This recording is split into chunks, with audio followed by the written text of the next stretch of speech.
Welcome back to the DaBoot Tragedies. The Saints got a win on Saturday, 17-10 against the Cleveland Browns. Unfortunately for the Saints, man, the Buccaneers beat the Arizona Cardinals in overtime last night on Christmas Day, ruining all of our playoff chances and playoff hopes. It's still a small chance to make the playoffs.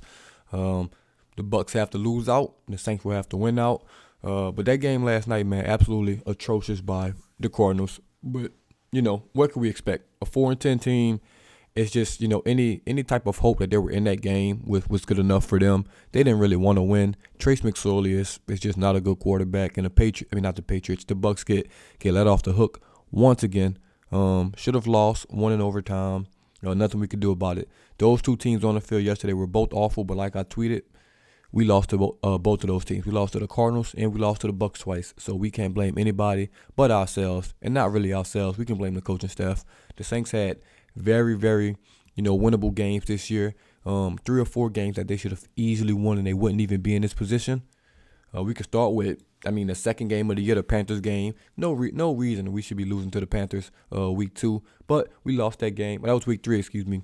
Week 2 was the Bucs game where we were winning, and then a fight broke out. Lattimore got thrown out. We ended up losing that game. Should have won that game as well. We win that game, and we're riding high right now. The Vikings game in London, we were up in the fourth quarter. Ended up losing that game. Missed a field goal at the end of the game to tie it.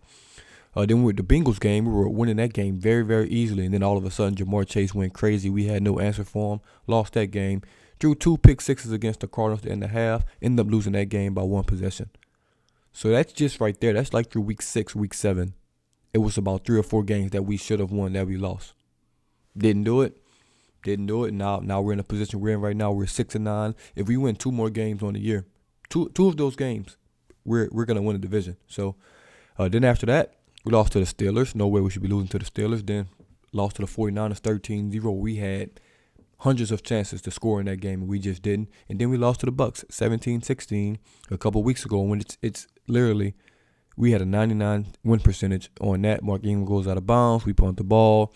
We try to throw the ball on 2nd and long with Kirk Merritt and a bunch of offensive linemen in the game. Get a sack right there. End up losing that game. And now we won 2 in a row against the Falcons and the Browns. So in order for Saints to make the playoffs, they have to beat the number 1 seed Philadelphia Eagles on New Year's Day.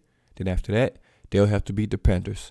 The Bucs will have to lose to the Panthers this week. The Panthers have been playing well, so it's an outside chance that happens. But for them to lose to the Panthers and us to beat the Eagles, I just don't see it happening. I just don't see both things happening. They have to lose that game against Cleveland. Not against Cleveland, against Arizona.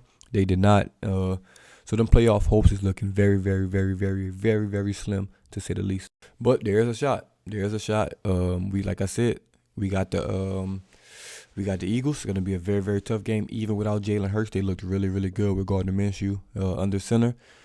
The Bucs will have the Panthers, and the Panthers have been competitive. They're still alive for this division. That's the one silver lining about this. The Panthers are still alive for the NFC South. If they can win out, they'll win the division. They'll win the division if they win out. I'm pretty sure. So they definitely have to beat the Bucs. They definitely have to beat the Bucs in this game. So they're gonna be going for that win. Interim coach they've been riding high. So that's a good thing for us that the Panthers have a chance to win the division. They're gonna try to beat the Bucs. If they can beat the Bucs and we can beat the Eagles, chaos can break loose in Week 18. I believe the Bucs have the Falcons. I know the Falcons would like to play spoiler for Tampa Bay, try to ruin their chances at the playoff spot. Then that Saints-Panthers game would be, the winner of that goes to the playoffs if the Bucs can lose 2 in a row. So it's still a chance, not really a high chance. Not getting my hopes up. Like I said, the season's basically over. All we're doing right now is just playing to not give Philadelphia a good pick. That's really all we're playing for at this point because we can't control anything. We had a chance to control our own destiny. We blew that. Let me stop saying we because we didn't blow anything. We didn't blow anything, man. The players blew that, and the coaching staff, most importantly, blew that.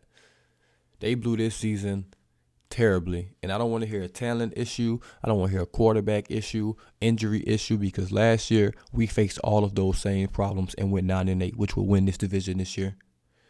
Quarterbacking issues, we started, 4 quarterbacks last year? Jameis Winston, Trevor Siemian, Ian Book, Taysom Hill. They all started games for the Saints last year. They won 9 games under Sean Payton, a real coach, a guy that knows what he's doing, a guy that's been around the league.